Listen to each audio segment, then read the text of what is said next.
See if we can get some bodies in here. See what we got going on, baby. Let's see if we can get some bodies in here. Top chat, top chat.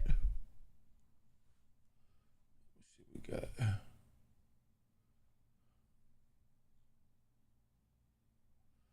This is the read.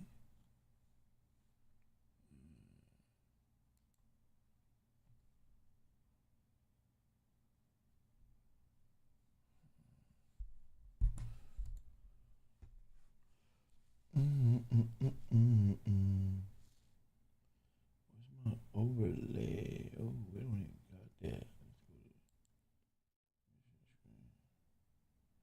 Got all kinds of shit all over my. Let me go to my pause screen.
The three key nuclear facilities in the Iranian regime. Our objective was the destruction of Iran's nuclear enrichment capacity and a stop to the nuclear threat posed by the world's #1 state sponsor of terror. Tonight, I can report to the world that the strikes were a spectacular military success. Iran's key nuclear enrichment facilities have been completely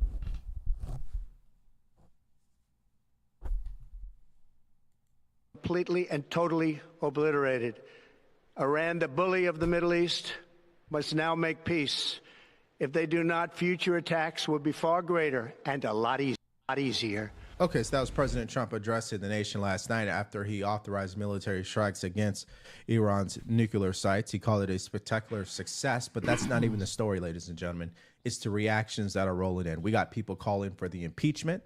They say that President Trump violated the Constitution.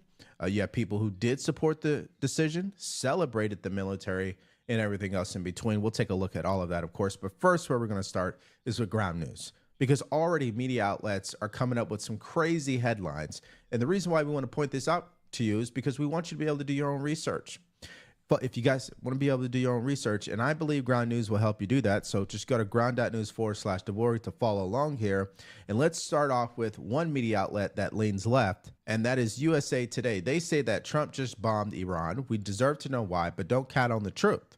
Why is that? Because President Donald Trump may have just hurled America into war because he was mad nobody liked his recent military parade.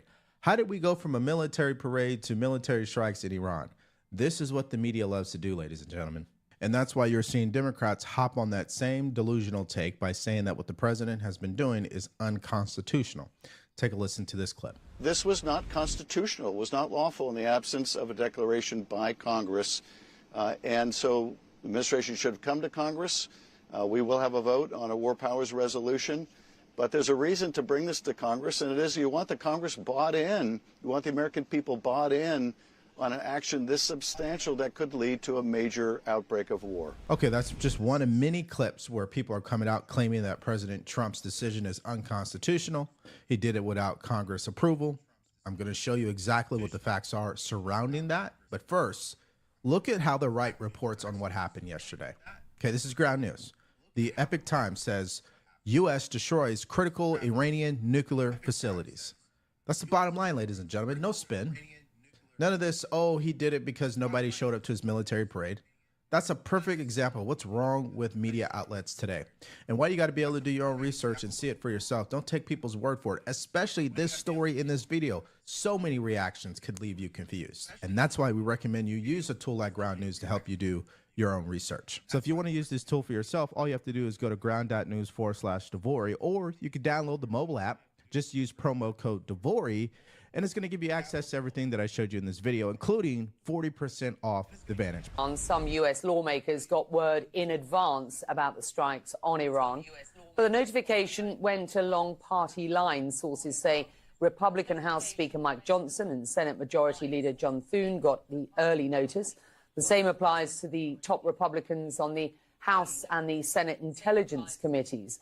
But their Democratic counterparts were informed later, despite the fact that they all are usually briefed on major military engagements. Well, Senate Minority Leader Chuck Schumer is now demanding answers about the strikes from President Trump. Both chambers are expected to vote in the coming days on the limits of his war powers. Yeah, so just a couple things. You got mainstream media who's already lying about what happened. I just showed you that from USA Today. Now you've got Democrats, congressional leaders calling for the impeachment of President Trump. And part of it is because, as you just heard in that last clip, he spoke with Republican leaders before he spoke with Democrat leaders. Some people believe he did that to prevent leaks from taking place because we know currently right now, Democrats cannot help themselves. They are against the president 100% of the time. To prove our point, here is AOC posting this late last night. The president's disastrous decision to bomb Iran without authorization is a grave violation of the Constitution and congressional war powers. He has impulsively risked launching a war that may ensnare us for generations. It is absolutely and clearly grounds for impeachment. Ladies and gentlemen, it's not grounds for impeachment. I will show you the actual law here shortly, but I have to show you one more clip. This is from Ro Khanna repeating the same talking point that this was unconstitutional. Take a listen. Congressman, your reaction to both the strikes themselves and Donald Trump's address to the nation shortly after. Well, first of all, the strikes were unconstitutional. We can't just go bomb another country in Iran without congressional authorization. And this is why Representative Massey, a Republican, and I have a war powers resolution in the House of Representatives. Senator Kaine has a war powers resolution in the Senate. On Monday, both the Senate and the House could have a vote on this resolution. Okay, so let's just understand why Democrats are calling President Trump's decision unconstitutional. It's based on the war powers resolution. And it says this: the constitutional powers of the president as commander-in-chief to introduce United States armed forces into hostilities or into situations where imminent involvement in hostilities is clearly indicated by the circumstances are exercised only pursuant to, number one, a declaration of war, number two, specific statutory authorization, or number three, a national emergency created by an attack upon the United States, its territories or possessions, or its armed forces. So the question is, how can a president order precise military strikes upon foreign adversaries Well, it's because of the U.S. Constitution, Article 2, Section 2, where it says the president shall be commander-in-chief of the Army and Navy of the United States and of the militia of the several states when called into the actual service of the United States. That is clearly vague, ladies and gentlemen. And guess what? That's why the president, particularly the executive branch, has depended on this in order to carry out military strikes without needing congressional approval. In fact, as long as they notified the House of Representatives and the leader of the Senate, they're good. And that's exactly what President Trump did. But Bernie Sanders